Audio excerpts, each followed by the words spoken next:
Hey everyone. So I think that all of us developing solutions for user. We are working on a product in Exlibris. You are working on your project, on your library portal, discovery system. Let me share with you something that took me a while to figure out. You develop a solution, you develop a functionality, you go live with it, and now two things might happen. Users will use it, or user will not use it. Okay, it will be adopted or not. The trick is very simple. If you do something and it doesn't work, leave it. It's done. It's done. It's waste of time. Okay, but if you do something and there is kind of adoption, it works, then this is the sign to invest and do it even better. Now, we were sitting like 2 years ago. It was in Jerusalem and Exlibris together with the working group, and there was a problem on our table. The problem was how we let the Primo user customizing their discovery system easily, without being terrified that every time that we will install a release, the customization will be break. And in some cases, even make them stay with an older version because they cannot invest the time and migrate their code and do their retrofits. Another thing that happened at this time is that we also moved to the SaaS. And when we moved to the cloud, the dates of the installation was something that Exlibris are coming with. It cannot be changed. So a smooth installation of release was a must. And then we think together and say, hey, you know what? Customization package. Okay. 2 years gone, and it seemed that there is an adoption. You are using it. We saw today great things. There was an hackathon. There was a competition. It's working. This is the sign in which we need to maybe take it to the next level and build more on top of it. This is where where we're coming with another idea, which is Primo Apps. What is Primo Apps? We don't know yet. This is something that we would like to define together with the community. And from this point, I will let Ellen Jones. So this actually happened because Guy and I were kind of sketching something out on a cocktail napkin. So what you basically see is very much a concept. But the point is that we also want to hear from you. And so this is a session where hopefully we're not sitting in a stuffy room, but we're actually hearing what it is that you guys think about this idea, because quite honestly, if it's not a good idea, then it shouldn't survive anyway. But what we were trying to solve were problems on the product working group level, as well as product challenges within the development process.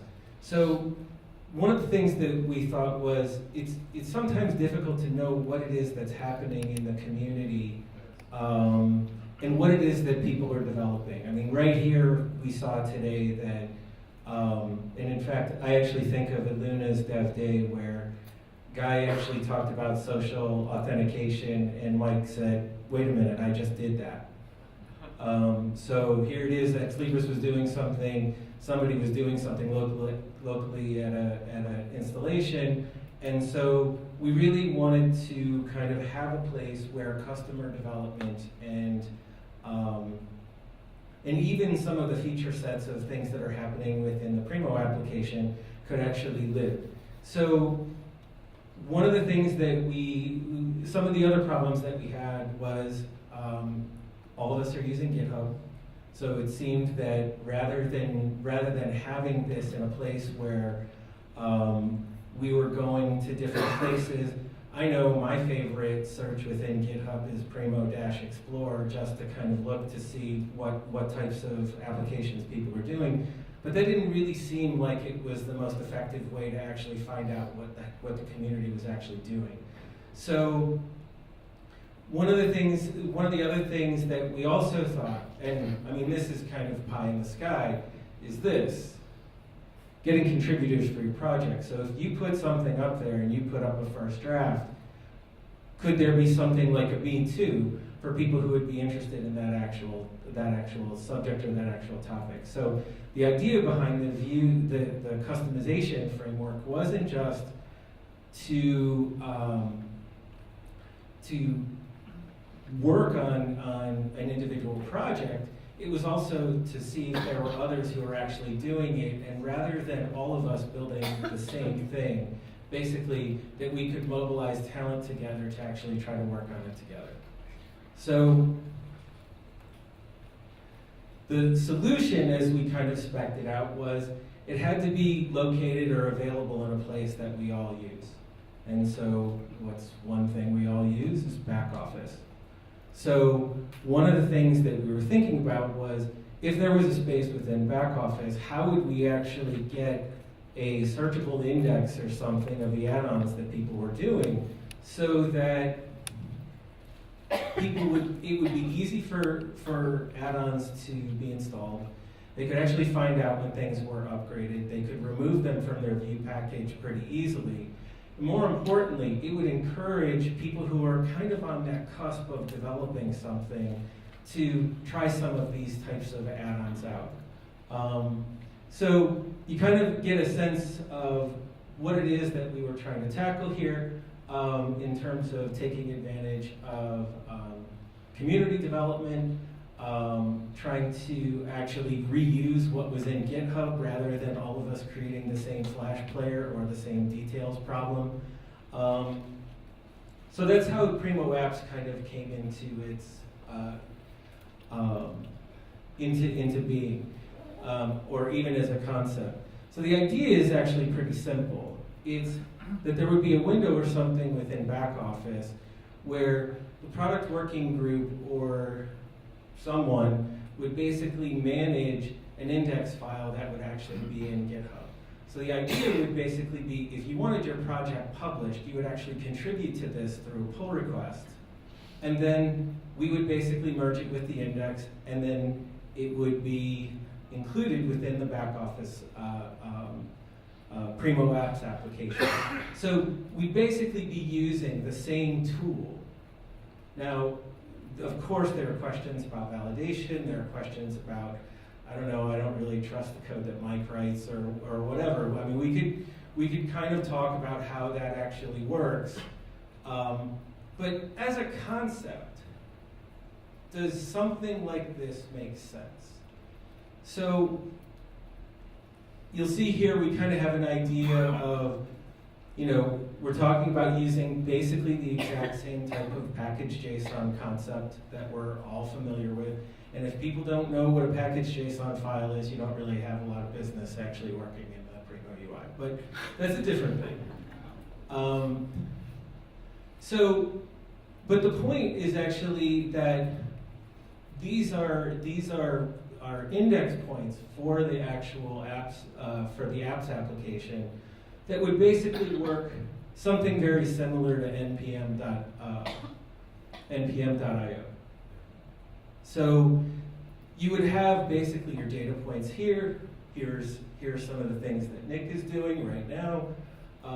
You could actually see when the last updated was, what the version was, what a short description of the project, as well as what the relevance ranking was to the search. So if there was a particular feature that you were interested in, you would be able to do a search, and you'd be able to find things that were relevant.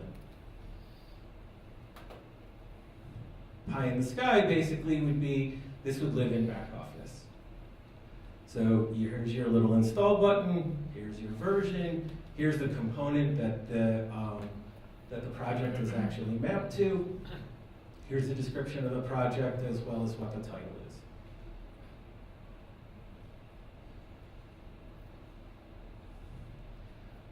And as I said, we'd have to figure out validation.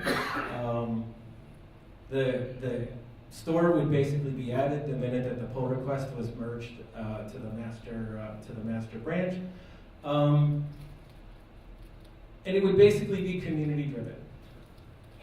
So with that, any thoughts? And now I give the mic to you guys.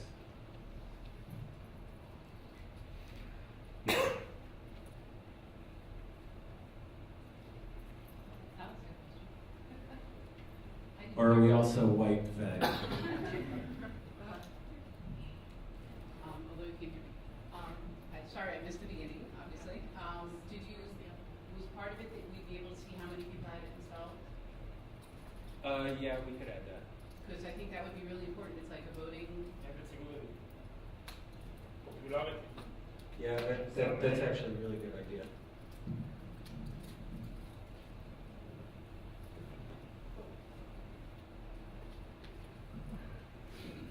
Just following on with that, also thinking about the status of the app, like you said, publishing a first draft, trying to get contributors, just making sure that people are clear that this is a first draft, not a production quality version of the app. And also on the point about the number of deployments, I'm not a Primo user, so I don't know about this one, but I was just wondering about app conflict. So maybe being able to know who else has deployed this app with other apps. Yeah, kind of. That's actually a really good metaphor. Drug interactions. I'm not really sure. I mean, that's something that I think should really be thought through. The idea by actually mapping to the component that the application is, or the directive that the software is actually trying to handle, was to try to deal with some of those conflicts from the perspective that you can't have multiple things actually working on the same directive. I think that's really a crass way of doing it, but I think that's a testing scenario that we're going to have to kind of. I mean, Noam and I were talking about the Travis CI test just to see if Primo Explorer would actually launch with the thing, and then go from there as far as different types of testing scenarios. Probably using like a testing YML file or whatever. Eric? Yeah. One of the challenges I see here is that when local installations do develop apps or components or modules to put into the Primo, sometimes they are tied into a local environment and sometimes they are generic and can be used by others. So one of the challenges is how many will really be reusable without having to be changed. I think the concept, the idea is worth trying out, and the only way to judge the success is to look at it afterwards. I think that the real challenge, just to address his question, it's a real challenge, and you both touched the point. How can we safely share a subcomponent? Because sharing the entire customization package, that's nice, but this is not the big deal. The big deal is to be able to share an Angular directive, okay? And I believe that if, as a community, each one will pay the payment of working in a standard way, meaning creating the directive as it should be created, then it will be shareable. So this is what the individual, each individual will pay, but will get another. But that's the challenge. How are we packaging a sub-productive an Angular directive? Okay, how can we download it, attach it to a live customization package, detach it, uninstall it from the customization package?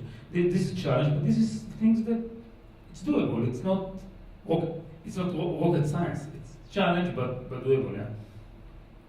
But I also think it's these types of. Sorry about that.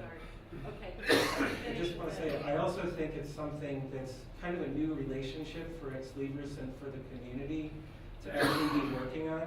And this is exactly the type of work that we should be working on to kind of influence the next generation of the Open Discovery Framework potentially make other other types of apps, whether they be Alma apps or whatever. But Primo, since it already has this kind of framework already there, is the best use case. Hi, I'm James from Oxford. Firstly, I completely support this initiative. In fact, it pretty mirrors the conversation I just had with Paul over coffee. So, and we're looking at a lengthy project to invest lots of time and effort and bring in additional resources to do work. I think we've talked about SaaS and how that feels like a relatively new thing for our industry, but external industries have moved forward already. So platform as a service is a real thing, and it's therefore we can see it works.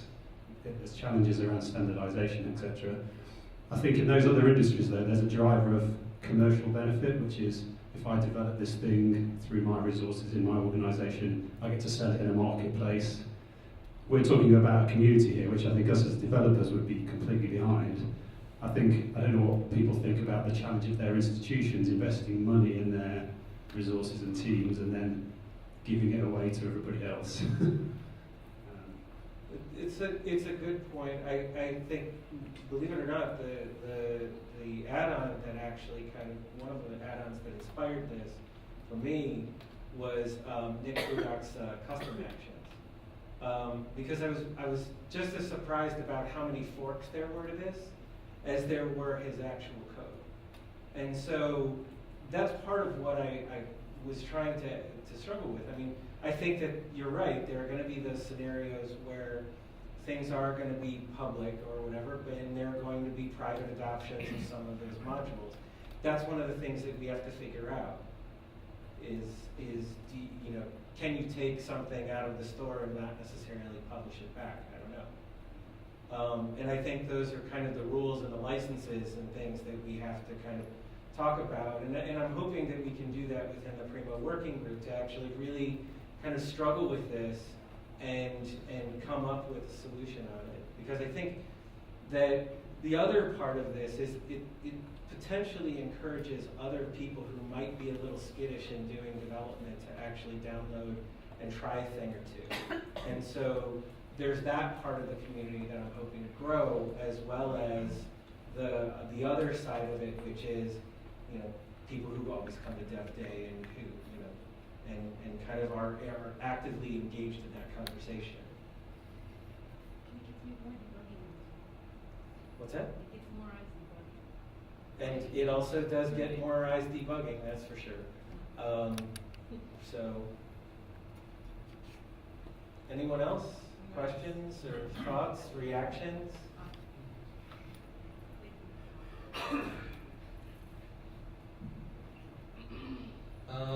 Yes, I think this is a very good idea for doing this, but I'm just wondering, because from what we see in the Business Developers Network, most of the work that has been done are probably, or most of the work that has been published so far and the most useful ones are the ones that are related to the Primo system itself, which probably from the genius that are Primo local, and for all the new customers that are going on to Primo, they will be on Primo SaaS.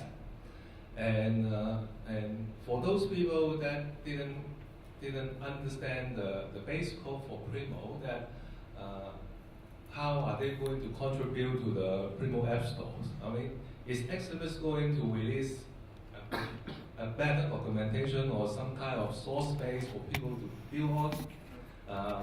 If they didn't actually come from a Primo local, which got access to some of these things in the past. I just want to clarify. This is only for the view. No, this is it's only for the view, for the Primo, for the end user interface, okay? And Primo local, Primo SaaS, and Primo V are all sharing the same sharing the same new UI. The App Store, as we envisioning it, will be relevant whether you are a local, a SaaS, or Primo V customer. All of those deployment types of Primo will use the same infrastructure. So I hope that this answers your question. Yes, but for example, the jQuery Primo, which we have in the classic UI, that is something that actually tap into the Primo core, which is not which works differently with the Primo new UI at the moment. So would there be something similar that will be done in the future, or basically when the App Store is basically only with the for the things that are going to add on to the Primo new UI only? I think that once you place a marketplace like Primo Apps and people are working in this marketplace, information is being created. And documentation is also being created by the developer themselves. You know, they write something, they document it, they share their experience. So a lot of a side product of an app store is also a real documentation. Documentation really helps developers. And we can see it in other environments that using these concepts. You know, Google Apps, GitHub, etc. Okay.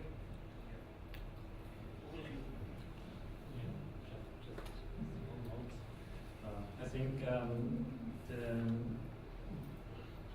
to standardize the way how new apps have to be developed or documented or interface with Primo, that's one of the most important things.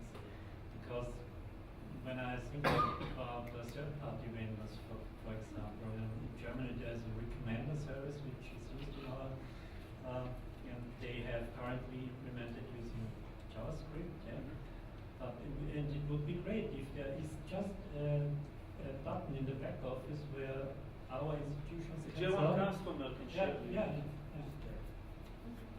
but another point we should not forget, Primo has normalization rules, and we have all our local fields and our local data, and so it's very important, to have such apps to be generic and to be configurable. But I think you're bringing up though a theme that's already been brought up, which is the need for certain types of documentation and hooks to actually be documented and documented well, especially if some of those hooks are relying on add data features or other types of additional data points within normals. But that's really on the burden of the developer to include that as part of the documentation, not just the there's no set of validation rules that we'll be able to build that will actually check for those things. So I think it's important that, again, trying to come up with the documentation standards that both Ex Libris and we can share, I think is a really useful community exercise. Much less having to think about the build-up of the dev network. Yeah, hopefully then, is it working? Yeah. Okay. Then things like Mehmet, it's great work, but it's actually a debugger, and it should not be needed. Nobody can understand. We're not hearing. I think the mic is not. Is it on? Yeah. Okay. It's better. No, just last the presentation from Mehmet, as we see today, it's a big debugger in the UI. It's great work, but there should be more documentation on this. Right. And one of the things that something like a marketplace might actually help with is to set up a best practices in terms of what guidelines or what requirements the documentation should actually fulfill. Eric? Listening to the discussion, my recommendation would be give it a chance.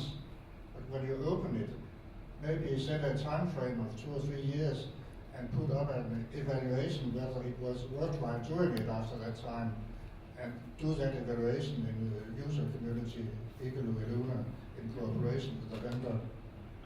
Let me ask this: is anybody in the room just like, oh heck no? I mean, just completely negative about it. Doesn't seem. It doesn't seem that way.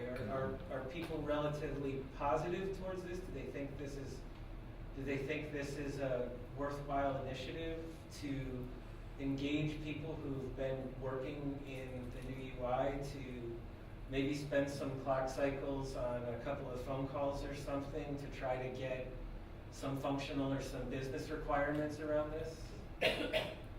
So what I would ask is, if you do think this is something that you want to further, put your name on one of the easels in the back with your contact info so that we can actually get this going. Does that sound like a plan? Yeah. That way you can grab John's cab. So. Thanks. Alan, I have one question coming. Yeah. To sort of make sure that I heard things correctly, we're thinking about putting this in the back office, and it would be a list of apps. Are you thinking that these are things that would be ready to be turned on in the back office without anyone having to do anything other than turn it on and download it and upload it maybe? So one of the things so a non-developer would not have to really touch the code unless they wanted to fiddle with it.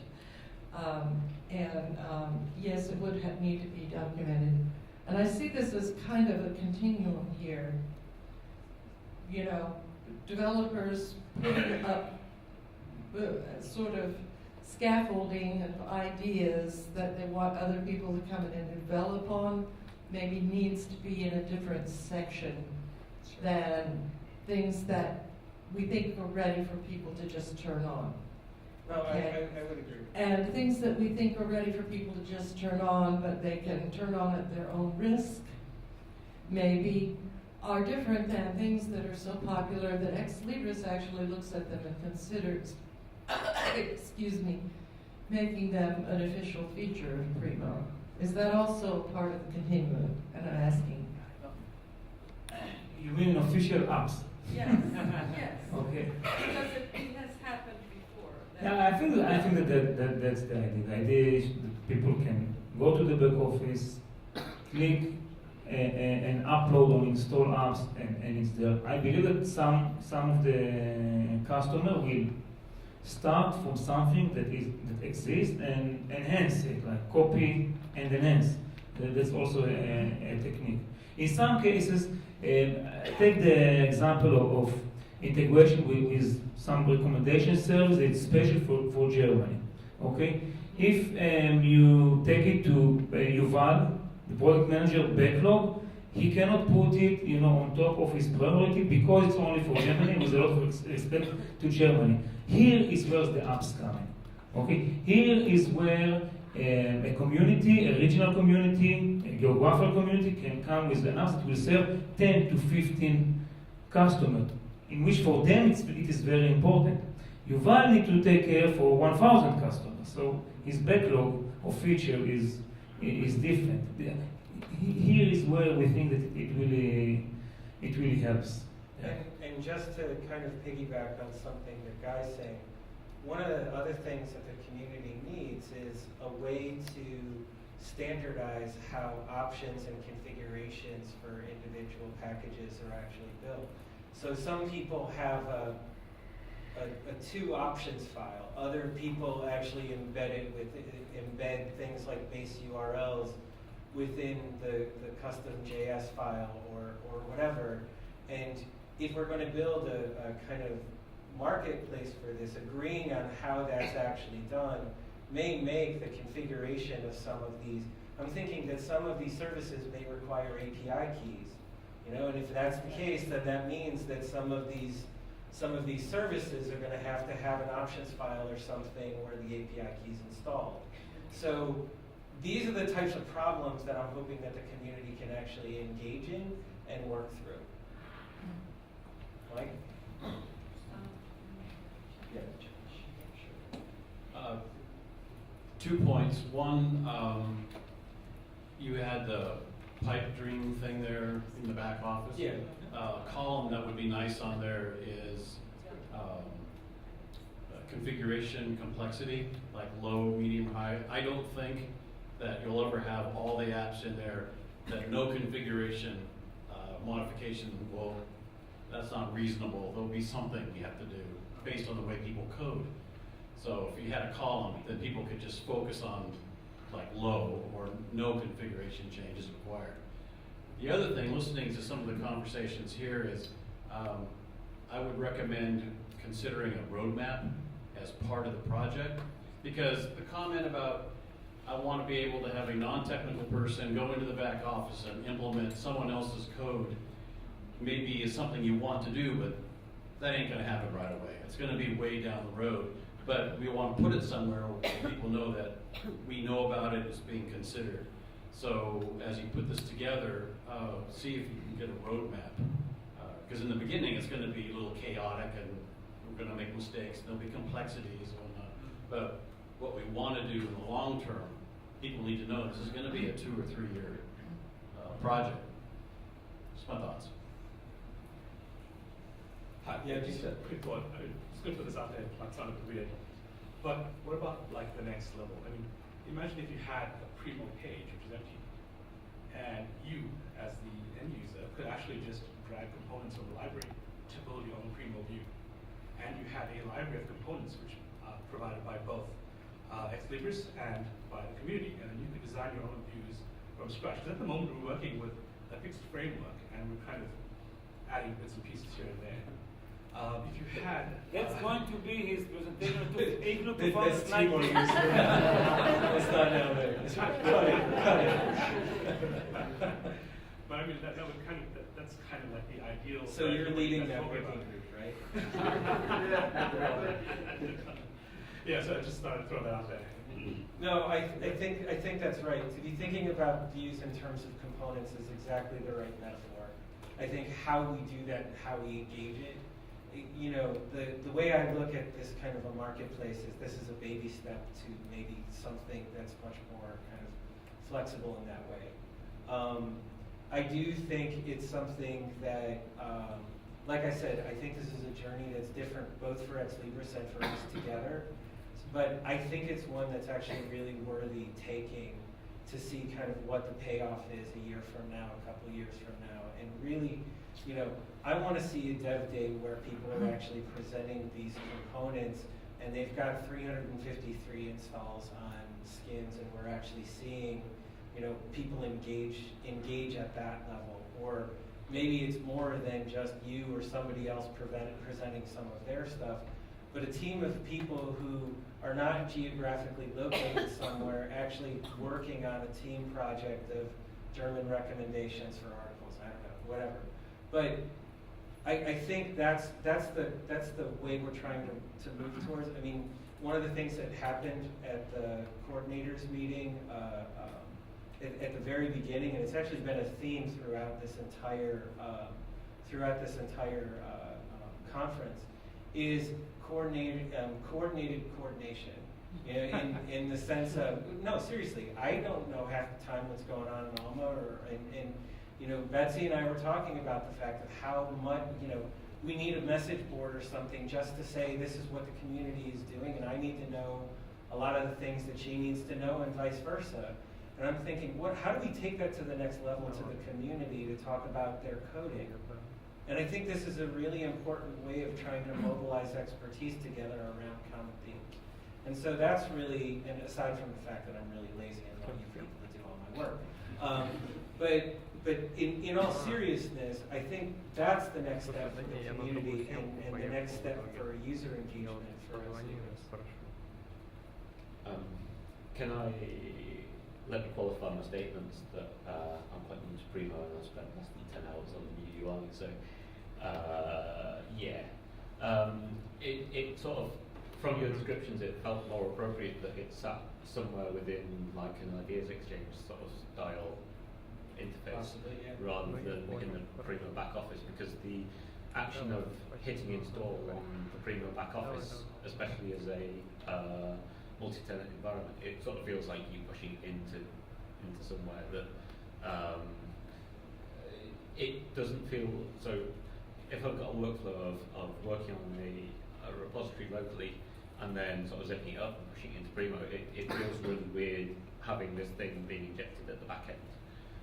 So it would be nice if I could sort of go into my repository and then pull in a submodule or something like that, and then have something on the ideas exchange that sort of says, here are the projects, here's the discussion around them. This institution wants it. It's on the ideas exchange. They've said they'll start implementing it. Let's all jump on board. Yeah. And that's, I think that's part of what we're, again, I think this is a really loose concept. I mean, again, it was kind of sketched out on a cocktail napkin. Yeah. And I think, we took it kind of to this, to kind of present it to the community and to you guys to kind of see if there was engagement. But I think where you're going is kind of, for me, where the next step is, which is the definition of business requirements. What's the workflow what's the appropriate workflow, and what's the right way of kind of building that stream? And then the other part are the functional requirements that are going to, the technical requirements that are going to be needed in order to support that workflow. Yeah, I think it certainly makes sense being able to, because then I can actually go in and dig around in the code and change it if I need to, rather than having it injected in. And it feels like I can actually integrate it much more into an install rather than it being something that is kind of bolted on the side. But I also think that there is a use case of people who don't want to get their hands dirty. And so we need to kind of figure out where that balance is. I think that touches on the difference between the sort of the structural stuff that you actually have to integrate into a site and the sort of the skin stuff that sort of says, I don't know, flop the facet from side to side of the screen. There's definitely a different level of integration required between them. So again, I would invite people, if this is something that they're interested in, put your name on the easels in the back, and then we'll basically try to put together a mailing list or a working group or something on this. Last one. Last one. Okay. Because poor Josh. I only have a question. If this App Store, which I really appreciate, would go live in perhaps next month, would this mean that It's autocomplete in there? Is that what it's you're already saying? live. It's already live. Okay. But does this mean that AngularJS version 1 will be a standard for the next many years? Because it's a little bit disappointing to start with AngularJS and then to know in 1 year you go perhaps to Angular 2 and I can throw away my code and to have to implement every component. That's of course the toughest question that we got on this. I think that but the question is relevant even without the App Store. It's already relevant because we are Angular 1. Customer already developed their customization package based on Angular 1. We start looking at Angular 2. In Exlibris, the team start looking at Angular 2 and looking at the meaning of migrating, porting from Angular 1 to Angular 2. I believe that we are not alone with this issue because a lot of applications were already developing Angular 1 and will have to migrate to Angular 2. In some, we are already in the process of doing this migration for 1 to 2, but this is indeed a concerning issue that we need to address, and the fact that we have community, the developers above Angular to make it even harder. But I don't have the answer in my pocket, but I can tell you that we are looking into it. Okay. Thanks, everyone. Thank you very much. Yeah.